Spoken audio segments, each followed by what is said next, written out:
Dear students, आज हम evolution of seed पढ़ेंगे। इससे पहले हमने अगले जो अपना लेक्चर था उसमें पढ़ा था कि बीज क्या होता है और बीजी पौधों के क्या लक्षण होते हैं। तो आज हम पढ़ेंगे evolution of seed. Evolution of seed यानी बीज का विकास कैसे हुआ। बीज का विकास पहले जो एक एरा के कार्बोनिफेरस टाइम और डिवोनियन टाइम से स्टार्ट हुआ। पहले जो एक एरा के डिवोनियन और कार्बोनिफेरस से टाइम शुरू हुआ। शुरुआती स्टेज में पहले जो बीज बनते थे वो सारे पौधे जो थे वो होमोस्पोरस प्लांट्स थे और होमोस्पोरस प्लांट से ही हेटेरोस्पोरस प्लांट बने। बीज बनने से पहले पौधे जो है वो कैसे होते थे? सम बीजाणु अवस्था में। सम बीजाणु मतलब जिनमें समान प्रकार के ही बीजाणु होते थे। उसी से ही विषम बीजाणु पौधों का निर्माण होता है। बीज बनने से पहले हेटेरोस्पोरी कंडीशन तो थी, मतलब विषम बीजाणुता तो हो गई थी, लेकिन बीज बनना प्रारंभ नहीं हुआ था। जैसे हमने ये पढ़ा यह है कि क्रिप्टोगेम्स और फेनोगेम्स। तो क्रिप्टोगेम्स जो अपुष्पोद्भिद ग्रुप का जो टेरिडोफाइट प्लांट ग्रुप है उसमें हेटेरोस्पोरी थी, विषम बीजाणुता तो पाई गई, लेकिन बीज बनना प्रारंभ नहीं हुआ। बीज बनना प्रारंभ हुआ फेनोगेम्स में। फेनोगेम्स मतलब स्पर्मेटोफाइट्स में, जिम्नोस्पर्म और एंजियोस्पर्म। तो बीज बनने की क्रिया सबसे पहले जिम्नोस्पर्म में आई और जिम्नोस्पर्म के बाद एंजियोस्पर्म में। इस प्रकार से बीज बनने की जो प्रक्रिया होती है बहुत ही जटिल होती है। आज हम बीज बनने की प्रक्रिया के विभिन्न चरणों को स्टडी करेंगे, विभिन्न स्टेप्स को स्टडी करेंगे। उसमें से फर्स्ट स्टेप होता है हेटेरोस्पोरी एंड सीड हैबिटेट। विषम बीजाणुता और बीज स्वभाव का विकास कैसे। हेटेरोस्पोरी क्या होती है? हिटरो मतलब विषम, स्पोरी मतलब बीजाणु, यानी एक ही जाति में दो भिन्न प्रकार के बीजाणु का उपस्थित होना। दो भिन्न बीजाणु यानी आकार आकृति में एक बीजाणु बड़ा है एक छोटे, दो प्रकार के बीजाणु का बनना। तो एक ही जाति में दो अलग अलग प्रकार के भिन्न आकार के आकार आकृति रूप, मतलब मॉर्फोलॉजिकली भी they are not similar and physiologically. Morphologically and physiologically दो अलग अलग प्रकार के बीजाणु का बनना, बीजाणु का उपस्थित होना हेटेरोस्पोरी कहलाता है। प्लांट डेवलपमेंट में बीज का अगर हम पौधे का पूरा विकास देखें तो विकास में बीज बनना एक जटिल प्रक्रिया होती है और ये सारा फॉसिल स्टडी से ये सब कुछ प्रमाणित हो चुका है कि बीज का बनना, पादप विकास में बीज का बनना एक जटिल प्रक्रिया। उसी के साथ साथ बीज बनने की क्रिया में विषम बीजाणुता एक आवश्यक प्रक्रिया है, यानी बीज बनने के लिए बहुत सारे स्टेप्स की जरूरत होती है, जिसमें से सबसे पहला स्टेप होना चाहिए कि उसमें हेटेरोस्पोरी उपस्थित है। हेटेरोस्पोरी मतलब विषम बीजाणुता, जो भी हम पढ़ चुके हैं कि एक ही जाति में आकार रंग रूप में दो भिन्न प्रकार के स्पोर्स का उपस्थित होना, यानी मॉर्फोलॉजिकली और फिजियोलॉजिकली दोनों अलग अलग प्रकार के हमारे स्पोर्स हो, तब हम उसको क्या कहेंगे कि ये क्या है, हेटेरोस्पोरी कहलाता है।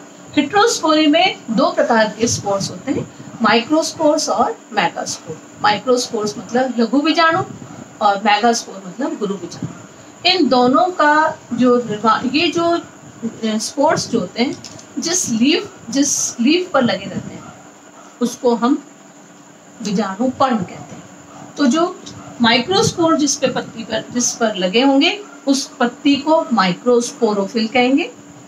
माइक्रोस्पोरोफिल में माइक्रोस्पोर, अब ये पत्ती के ऊपर स्पोर्स आएंगे तो स्पोर किस में जाएंगे? बीजाणु धानी में उपस्थित होते हैं। तो गुरु बीजाणु धानी के अंदर और गुरु बीजाणु पर्ण पर उपस्थित है, यानी जितने भी होमोस्पोरस स्पीशीज होती है उनकी लीफ पर ही स्पोर्स बनते हैं। उन लीफ को, अगर लीफ से माइक्रोस्पोर बन रहा है तो वो लीफ जो होगी वो माइक्रोस्पोरोफिल कहलाएगी और माइक्रोस्पोरोफिल में माइक्रोस्पोरेंजिया उपस्थित होंगे माइक्रोस्पोरेंजिया में माइक्रोस्पोर मदर सेल उपस्थित होंगे और माइक्रोस्पोर मदर सेल में माइक्रोस्पोरोजेनेसिस की क्रिया से ही माइक्रोस्पोर का निर्माण होगा और ये माइक्रोस्पोर ही डेवलप होकर मेल गैमेटोफाइट बनाएंगे और मेल गैमेटोफाइट के ऊपर अब क्या होगा, एंथ्रेडिया उपस्थित होगा। तो इसी तरीके से मेगास्पोरोफिल, मेगास्पोर जो होंगे वो जिस पर्ण पर लगते हैं उसको मेगास्पोरोफिल कहते हैं और मेगास्पोरोफिल के अंदर जो स्पोर कहाँ पर बनेंगे, मेगास्पोरेंजियम, मेगास्पोरेंजियम के अंदर मेगास्पोरोजेनेसिस की क्रिया से मेगास्पोर का निर्माण होता है और ये ही मेगास्पोर डेवलप होकर फीमेल गैमेटोफाइट बनाता है और फीमेल गैमेटोफाइट में आर्चिगोनिया होती है। तो इस तरीके से विषम बीजाणुता जो है में दो अलग अलग प्रकार के स्पोर्स बनते हैं और दोनों का डेवलपमेंट जो होता है वो प्रोसेस भी अलग अलग प्रकार का होता है। अब ये विषम बीजाणुता जो है इसको कैसे बताया, विषम बीजाणुता को समझाने के लिए जे पैट्रिट ने बताया कि होमोस्पोरस कंडीशन से ही हेटेरोस्पोरस कंडीशन आई और ये कब स्टार्ट होगी, यानी होमोस्पोरस से ही हेटेरोस्पोरस बना, तो ये आपके स्टार्ट हो गया था मिड डेवोनियन काल में, मध्य डेवोनियन काल से स्टार्ट हो गया था। जे पैट्रिट ने 1917 में बताया कि होमोस्पोरस कंडीशन से हेटेरोस्पोरस जो है का निर्माण या विकास जो होता है वो तीन स्थितियों में होता है। सबसे पहले इन्होंने बताया कि पहली स्थिति ऐसी होती है कि एक ही स्पोरेंजिया के अंदर एक ही प्रकार के स्पोर्स बनते हैं, यानी होमोस्पोरस या जिसको हम आइसोस्पोरस या होमोस्पोरस कहते हैं, यानी बीजाणु धानी के अंदर सभी सारे के सारे स्पोर्स एक ही आकार आकृति के होंगे, उनका मॉर्फोलॉजिकल फिजियोलॉजी वो सब सिमिलर होंगे, उसको हम होमोस्पोरस या आइसोस्पोरस कहते हैं। दूसरी स्थिति में विकास के दूसरे चरण में स्पोर्स में दोनों एक ही स्पोरेंजिया के अंदर दो अलग अलग स्पोरेंजिया बने, एक ही स्पोरेंजिया में दो अलग अलग प्रकार के स्पोर्स बन गए और विकास के तीसरे चरण में ये देखा गया कि एक जो अलग अलग जो स्पोर्स बनेंगे वो अलग अलग बीजाणु धानी में बनेंगे। तो पहला स्टेप तो हो गया कि एक होमोस्पोरस या आइसोस्पोरस होंगे, दूसरे में ये एक ही स्पोरेंजिया के अंदर दोनों बनेंगे और दूसरे में अलग अलग स्पोरेंजिया जो है माइक्रोस्पोरेंजिया क्या बनाएगी, माइक्रोस्पोर बनाएगी और मेगास्पोरेंजिया मेगास्पोर बनाएगी। तो इस प्रकार से तीन स्थितियों में से होमोस्पोरस कंडीशन से हेटेरोस्पोरस कंडीशन का या हेटेरोस्पोरी का निर्माण हुआ। इस तरीके से जो हेटेरोस्पोरी का पादप जो होते हैं विषम बीजाणु पादपों का निर्माण फ्री स्पोरिंग होंगे, ये मुक्त बीजाणु होते हैं, प्रिमिटिव होते हैं और होमोस्पोरस होते हैं, यानी विषम बीजाणुता सम बीजाणु और मुक्त जो मुक्त क्या बोल सकते हैं उसको स्पोरिंग है, मतलब मुक्त स्पोरिंग का वर्ड आ गया कि ये मुक्त बीजाणु होते हैं और प्रिमिटिव होते हैं। तो इस तरीके से तीन कंडीशन में होंगी। सम बीजाणुता से विषम बीजाणुता के लिए में कुछ परिवर्तन होते हैं, सम बीजाणु पौधे के अंदर कुछ ऐसे चेंजेस आएंगे जिससे विषम बीजाणु पौधे का निर्माण होगा और विकास के दौरान उनमें सम बीजाणु पादपों से विषम बीजाणुता में निम्न परिवर्तन होते हैं। सबसे पहले क्या होता है, प्रत्येक बीजाणु धानी में बीजाणु की संख्या में कमी आएगी, सभी बीजाणु धानी के अंदर बीजाणुओं की कमी आएगी, बीजाणु धानी में बीजाणु की कमी आएगी। फिर सेकंड, जब बीजाणु की कमी आ गई तो न्यूट्रिशन पहले तो स्पोर्स भी ज्यादा थे तो उनको फूड कम मिला, अब जब बीजाणु धानी के अंदर स्पोर्स का नंबर कम हो गया तो अब नंबर कम होगा तो जो कम जो स्पोर्स होंगे उनको फूड न्यूट्रिशन वैल्यू ज्यादा मिली तो उनके साइज में वृद्धि होगी। नेक्स्ट स्टेप आता है उभयलिंगाशी से। अब उभयलिंगाशी यानी एक ही के अंदर, एक ही प्लांट के अंदर दोनों मेल और फीमेल दोनों प्रेजेंट थे, तो उभयलिंगाशी से एक लिंगाशी कंडीशन उत्पन्न हुई। इसी तरीके से जिनका पहले जो डेवलपमेंट एक्सोस्पोरिक हो रहा था अब एंडोस्पोरिक का डेवलपमेंट होगा। तो इस तरीके से समबीजाणुकता से विषम बीजाणुकता का निर्माण होता है। समबीजाणुकता, अब इसमें हेटेरोस्पोरी का क्या महत्व है? हम कह रहे हैं कि बीज के विकास के लिए हेटेरोस्पोरी इंपॉर्टेंट है, यानी समबीजाणु पौधे हुए होंगे, फिर उन समबीजाणुकता से विषम बीजाणुकता का निर्माण होगा। हेटेरोस्पोरी का क्या इंपॉर्टेंस है?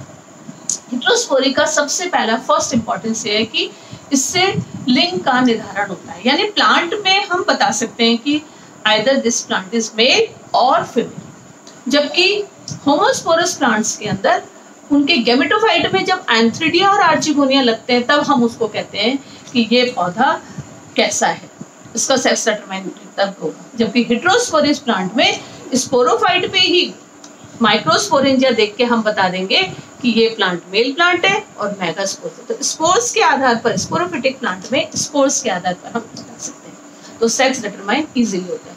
विषम बीजाणुता का एक और ये पहलू है कि इसमें मेगास्पोर्स बनते हैं, और मेगास्पोर्स किस पे बनेंगे? मेगास्पोरेंजियम में। और ये मेगास्पोरेंजियम अभी उस पेरेंटल प्लांट के साथ, स्पोरोफिटिक प्लांट के साथ लगी हुई है, तो इस मेगास्पोर को अपने डेवलपमेंट के लिए सारा फूड जो होता है वो अपने पेरेंटल प्लांट से ही प्राप्त होता है। तो इसको, और दूसरा ये कंडीशन होगी कि इसको जितने भी एनवायरनमेंट की जितनी भी एडवर्स कंडीशन है, जैसे टेम्परेचर जाता है, शीत हो गई, हवा हो गई, कीटाणु आदि से रक्षा हो जाती है इसको। क्यों? क्योंकि ये सेफ है पेरेंटल प्लांट में, तो इसलिए इसका जो डेवलपमेंट होगा वो कैसा होगा? कंटिन्यूअस होगा और नॉर्मल होगा, और इसको अपने एग्जिस्टेंस के लिए कोई भी किसी भी प्रकार का संघर्ष नहीं करना पड़ता है। जबकि अगर हम लोअर प्लांट्स में देखें तो प्रोथेलस जो होता है वो फ्री होता है, उसको इन सभी अपने एग्जिस्टेंस के लिए सारी एडवर्स कंडीशन को फेस करना पड़ता है। अगर वो उस एडवर्स कंडीशन को फेस कर लेता है तब तो वो सर्वाइव कर सकता है, अन्यथा नहीं। इस तरीके से जो माइक्रो या आपके हेटेरोस्पोरी जो है उससे हमारे दो इंपॉर्टेंस हम पढ़ते हैं। फर्स्ट सेक्स डिटरमिनेशन होता है, और दूसरा उसको अपने एग्जिस्टेंस के लिए सारी अनफेवरेबल कंडीशन जो है उसको फेस नहीं करना पड़ता, उसको अपने पेरेंटल प्लांट से ही प्राप्त हो जाता है। इस तरीके से बीज के विकास में एक महत्वपूर्ण शुरुआत है कि यहाँ पर ये बीजाणुधानी के साथ लगे रहते हैं। माइक्रोस्पोर जो मेगास्पोर जो होते हैं वो बीजाणुधानी के लगे रहते हैं, और अपने उसी से ही वो फीमेल गैमेटोफाइट बनेगा, और फीमेल गैमेटोफाइट के रूप में विकसित होकर ये बीज के विकास में इसको सहायता मिलती है। इस तरीके से हम देखते हैं कि विषम बीजाणुता बीज के विकास, सीड हैबिट के लिए आपके हेटेरोस्पोरी तो होना चाहिए। हेटेरोस्पोरी के साथ साथ कुछ और भी कुछ परिवर्तन होते हैं, उन परिवर्तनों के लिए कुछ न्यू परिवर्तन होते हैं। इस प्रकार से पादप में स्थलीय टेरेस्ट्रियल हैबिटेट होगी। प्लांट कहाँ होता है? टेरेस्ट्रियल होता है। टेरेस्ट्रियल हैबिट के लिए इवोल्यूशन एंड सीड स्ट्रक्चर को सबसे अनिवार्य माना गया, यानी किसी भी स्थलीय अवस्था में स्थल पे प्लांट रहता है तो उसका सीड का स्ट्रक्चर और इवोल्यूशन ऑफ सीड स्ट्रक्चर सबसे इम्पोर्टेंट होता है। इनमें बीज बनने के लिए बीजे पादपों में बीज प्रवर्धन में बहुत अधिक सहायक सिद्ध भी होते हैं, और इसी कारण से पृथ्वी पर दूसरे पौधों की अपेक्षा, अन्य पादपों की अपेक्षा बीज पादप संसार में साझे पाए जाते हैं।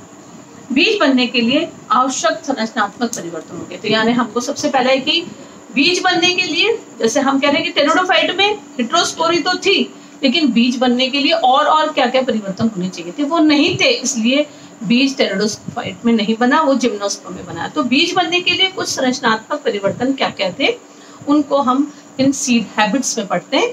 तो पहला स्टेप होता है विषम बीजाणुता। हम लोग पढ़ चुके हैं कि पादप में दो अलग अलग प्रकार के बीजाणु का उपस्थित होना हेटेरोस्पोरी कहलाता है। हेटेरोस्पोरी बीज बनने की क्रिया में एक आवश्यक प्रक्रिया हेटेरोस्पोरी तो होगी। उसके बाद आता है गुरु बीजाणुधानी जो बनी, मेगास्पोरेंजियम बनी, उसमें से 4 मेगास्पोर्स बनते हैं, लेकिन एक की उपस्थिति, इसमें एक ही 3 जो होते हैं वो हो जाते हैं, एक ही क्रियाशील रहता है। तीसरा पॉइंट आता है कि जो एक रह जाता है मेगास्पोर, उसी से ही फीमेल गैमेटोफाइट का निर्माण होता है, और फिर उसका बीजाणुधानी उसी फीमेल गैमेटोफाइट में गुरु बीजाणुधानी में गुरु बीजाणु का विकास होगा और उसी से ही एम्ब्रियो फर्टिलाइजेशन होगा। गुरु बीजाणु बनेगा, गुरु बीजाणु से फर्टिलाइजेशन होगा और फर्टिलाइजेशन से एम्ब्रियो का निर्माण होगा। भ्रूण विकास में उसको पूरा पोषण भी किससे मिलता है? स्पोरोफिटिक प्लांट से ही उसको पोषण मिलता है। और इसके अंदर ये परिवर्तन ये होते हैं कि नर युग्मकोद्भिद जो होता है वो रिड्यूस्ड हो जाता है, मादा युग्मकोद्भिद जो है उसके आकार का साइज छोटा हो जाता है और मादा युग्मकोद्भिद बीजाणुधानी की भित्ति को संलग्न हो जाता है। मादा युग्मकोद्भिद जो है वो बीजाणु और उसकी बीजाणुधानी से संलग्न, यानी इंटेग्यूमेंट्स उसको कवर कर रहा है। अंदर तो भ्रूण होगा और भ्रूण को बाहर से बीजाणु और बीजाणुधारी चारों तरफ से कवर करके उसको इंटेग्यूमेंट बना देती थी, उसको सीड पोड का निर्माण करेगी। चारों तरफ इंटेग्यूमेंट की उपस्थिति होगी। और नेक्स्ट आता है, इसमें साइफोनोगेमस प्रकार की फर्टिलाइजेशन होता है, यानी फर्टिलाइजेशन के लिए नाल युग्मी है, नाल पर यानी ऊपर बनेंगे, स्टिग्मा पर आ गए तो एंथर आ गया और इस एंथर का डेवलपमेंट होगा, मेल गैमेट बनेंगे। मेल गैमेट थ्रू ट्यूब जो है वो अंदर बीजांड के अंदर प्रवेश करेंगे, क्योंकि ट्यूब से हो रहा है फर्टिलाइजेशन, तो इसको हम नाल युग्मी कहते हैं। भ्रूण बनने के पश्चात फिर उसमें आती है डोमेंसी पीरियड भी आ जाता है और डोमेंसी पीरियड के बाद फिर उसका आगे डेवलपमेंट होता है। तो बीज पादपों में ये सभी लक्षणिक गुण होते हैं। तो विषम बीजाणुता के साथ साथ हम ये सब स्टेप्स में परिवर्तन देखेंगे। आज हम विषम बीजाणुता और सीड हैबिट के बारे में हमने पढ़ा। अब आगे हम चर्चा करेंगे कि कैसे इंटेग्यूमेंट्स बनती है। Thank you.